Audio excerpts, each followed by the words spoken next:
Hi everyone, my name's Jess Kitching and I am the author of this thriller, The Girl She Was Before, which was published in October by Kingsley Publishers, and I'm here today to tell you a little bit more about it. So The Girl She Was Before is essentially a thriller that looks at the lasting legacy of a trauma like bullying.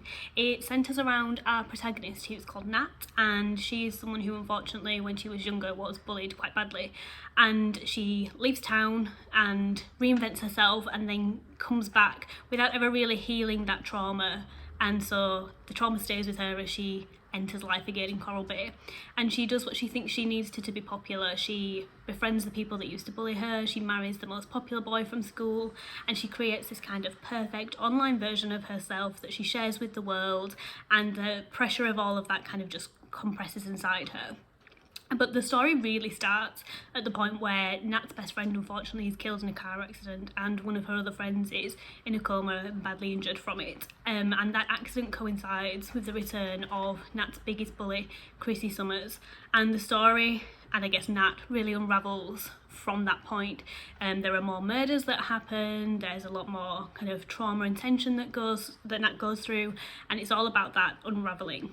So that's a little bit more about The Girl She Was Before. I hope it got you interested, but I thought I'd just quickly touch upon the inspiration for the book as well.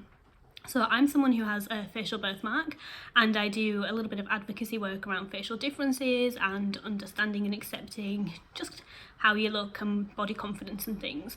And I was doing an interview with a charity and they asked me about my experiences growing up with a facial birthmark, and I just described some of the things that had happened to me, you know, having a coin thrown at your head for target practice, kind of being the ugly Jess in the year group. And the lady interviewing me said, "Oh, I'm so sorry you were bullied." And I was a little bit taken aback because I never really saw myself as someone who was bullied.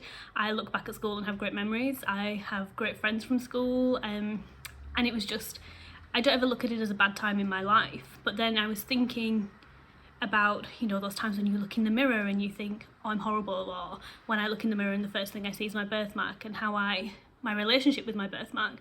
All the times when I would say something negative to myself, it was never my own voice, it was somebody else's voice and somebody else's comment that I was saying. And then I thought, well, if I'm someone who didn't see myself as being bullied, what about the people that were, or that really saw themselves as being bullied? How would their experiences impact them? And that was the starting point for the inspiration of The Girl She Was Before. So I hope you've enjoyed hearing a little bit more about the book, and in the next video I'm going to read the first chapter to you.